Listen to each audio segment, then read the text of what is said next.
सूरत police Narayan Sai की तलाशी के तहत आसाराम के अहमदाबाद के मुटेरा आश्रम में दाखिल हुई, लेकिन जब छापेमारी का काम शुरू हुआ तो पुलिस को एक तहखाना मिला। ये तहखाना बेहद डरावना था और इस तहखाने में कोई आता जाता नहीं। ये कैसा है जादू समझ नहीं आया, ये कैसा है जादू। आसाराम की अमृतवाणी सुनकर कोई भी अंदाजा नहीं लगा सकता था कि ये शख्स पाखंडी है। सिखाया तेरे प्यार ने हमको जीना सिखाया, नारायण श्रीमन्नारायण। अपने पाखंड और धांधली से इसने हजारों करोड़ का साम्राज्य खड़ा कर लिया था। नारायण भवतारायण श्रीमन्नारायण, नारायण नारायण। अपने कुकर्मों की वजह से बाप जेल में है और बेटा भगोड़ा घोषित हो चुका है।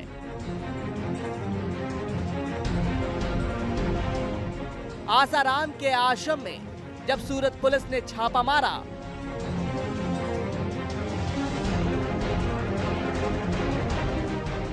तो उन्हें भी यकीन नहीं हुआ।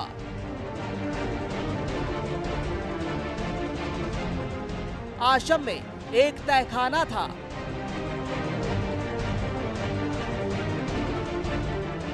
उस तहखाने में कमरे बनाए गए थे।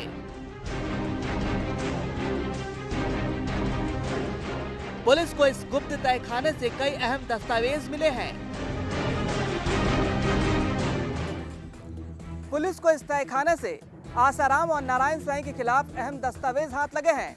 बताया जाता है कि आसाराम और नारायण साईं के खिलाफ ये अहम सबूत साबित हो सकते हैं।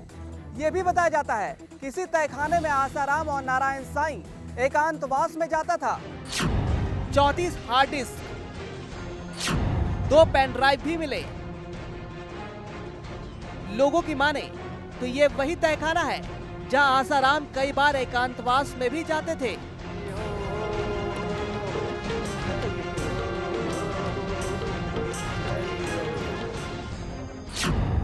तहखाने में है अलग अलग कमरे। महिलाओं को भी बुलाया जाता था। इसी तहखाने में कमरे बनाए गए थे। बताया जाता है कि आसाराम और नारायण साईं इन्हीं कमरों में मौज मस्ती करता था।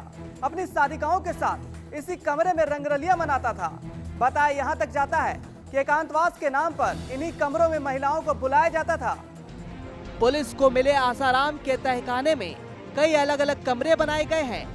स्थानीय लोगों के मुताबिक आसाराम जब भी अहमदाबाद में सत्संग रखता था, पैसे यहीं रखे जाते थे।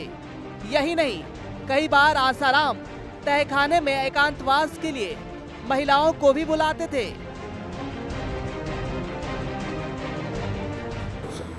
अंडरग्राउंड कंस्ट्रक्शंस हैं आश्रम में, उसको देख रहे हैं कि उसमें क्या है। कुछ है वहाँ पे, तहखाना कहते हैं या अंडरग्राउंड कमरे हैं, उनकी तलाशी चल रही है। क्या मिला है और क्या सीज करेंगे हम लोग, वो फिलहाल बता पाना मुश्किल है। बहुत शातिर है आसाराम और नारायण साईं। इसी तहखाने का एक रास्ता साबरमती नदी की ओर जाता है। बताया जाता है कि कोई भी गड़बड़ी होने की आशंका पर इसी रास्ते के तहत बाहर भागा जा सकता है। आसाराम के ज्यादातर आश्रम शहर की नदियों के किनारे बने हैं। गड़बड़ी होने पर नदी में निकलकर भागने का है रास्ता। इस तहखाने की खास बात यह है कि इसका रास्ता भी अहमदाबाद की साबरमती नदी में निकलता है, जिसे खास तौर पर बनाया गया है। ऐसे में यदि कहीं से भी गड़बड़ी की आशंका होने पर इसी रास्ते सीधा साबरमती नदी में निकलकर भागा जा सकता है। पुलिस के मुताबिक आसाराम के अब तक देश में जितने भी आश्रम बने हैं, उसमें 99% आश्रम शहरों की नदी के किनारे बनाए गए हैं, ताकि आश्रम के नाम पर वह नदी की जमीन और सरकारी जमीन पर अवैध कब्जा कर ले।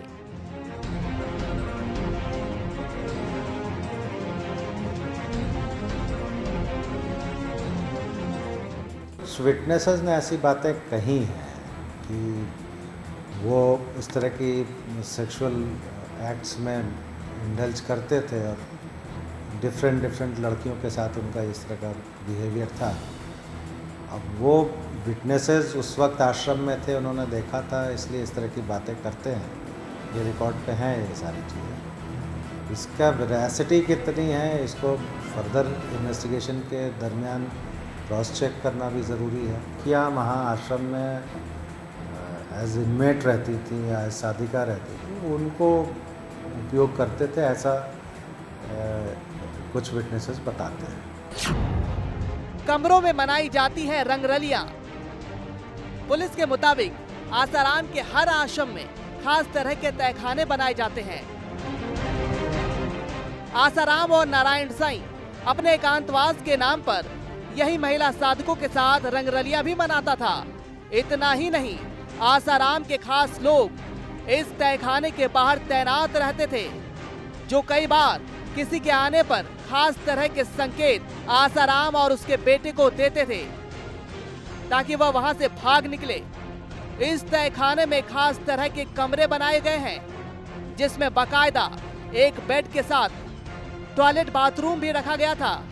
यहीं पर ध्यान और एकांतवास के लिए महिला साधकों को बुलाया जाता था। इस तहखाने का रहस्य बेहद खतरनाक है।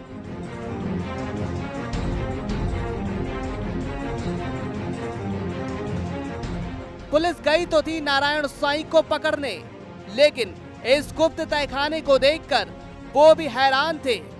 इस तहखाने से ऐसे कई दस्तावेज बरामद हुए हैं जो आसाराम और नारायण साईं के खिलाफ अहम सबूत साबित हो सकते हैं।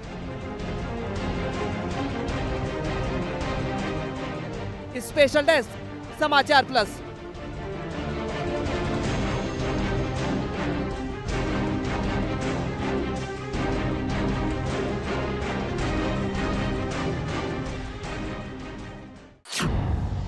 आसाराम की है 2 बीवियां।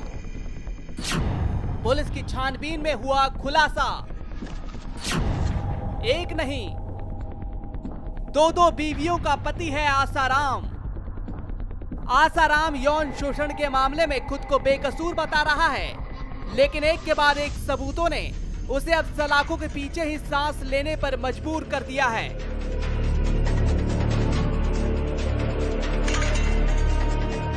हाल ही में एक ऐसा दस्तावेज सामने आया है जो दिखाता है कि आसाराम की 1 से अधिक बीवियां थी।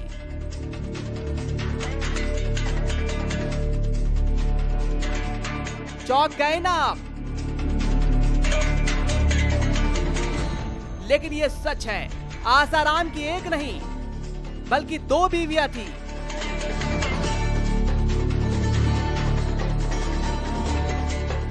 ये दस्तावेज तो कम से कम यही बयां कर रहे हैं। आसाराम की 1 बीवी नहीं बल्कि 2 बीवियां हैं।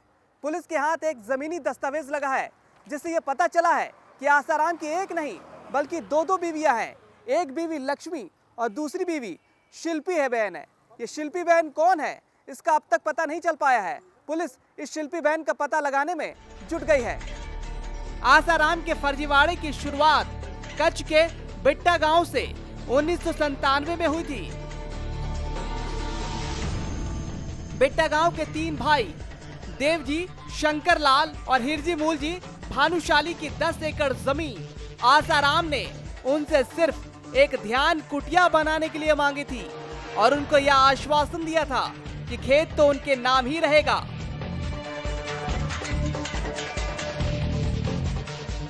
2007 में जब आसाराम के लोगों ने उनके आने के पहले जमीन साफ करने के लिए कचरा जलाना शुरू किया, तब आग बेकाबू हो गई और आसपास की 300 एकड़ जमीन की उपज जलकर खाक हो गई।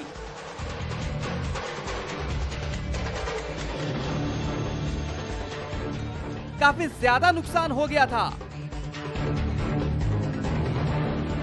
लेकिन जब ये तीनों भाई मुआवजे के लिए अर्जी डालने गए, तब उनको पता चला कि उनकी पूरी 10 एकड़ जमीन तो आसाराम ने हथिया ली है।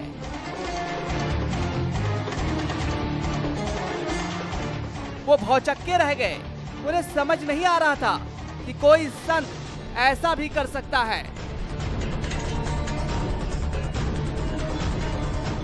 पाखंड से पर्दा उठ चुका था।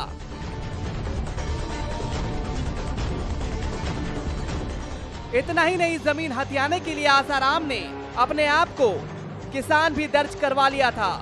जमीन के वारिसों में 4 नाम भी दर्ज करवाए गए। लक्ष्मीबेन आसाराम, नारायण साईं आसाराम, भारतीबेन आसाराम, शिल्पीबेन आसाराम। लेकिन ये शिल्पीबेन कौन है? इस दस्तावेज में आसाराम ने शिल्पीबेन को बतौर बीवी घोषित किया है। आखिर कौन है ये शिल्पीबेन? इसका पता लगाने में पुलिस जुट गई है। इस दस्तावेज में शिल्पीबेन का नाम दर्ज है। इस दस्तावेज के जरिए पता चलता है कि आसाराम की एक नहीं बल्कि 2 बीवियां थी।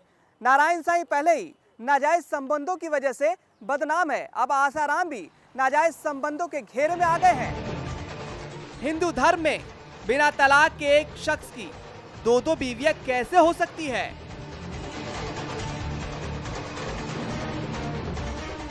पुलिस अब शिल्पीबेन का पता लगाने में जुट गई है।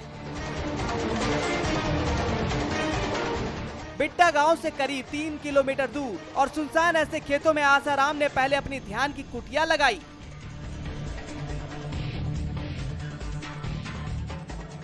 आज वह खंडर में तब्दील हो चुका है।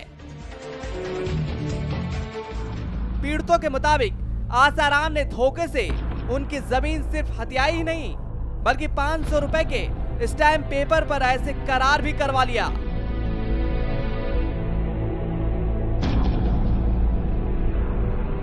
सरकारी नुमाइंदों की मिलीभगत से जमीन की रजिस्ट्री भी करवा ली गई। तीनों भाइयों को पैसा भी नहीं मिला। सरकार ने बोगस किसानों की जमीनें जब्त कर दी, जिस वजह से इन तीनों भाइयों की जमीन भी जब्त हो गई। वे बर्बाद हो गए। आज वे खेत मालिक से खेत मजदूर हो गए हैं और बदहाली की जिंदगी जीने को मजबूर हैं।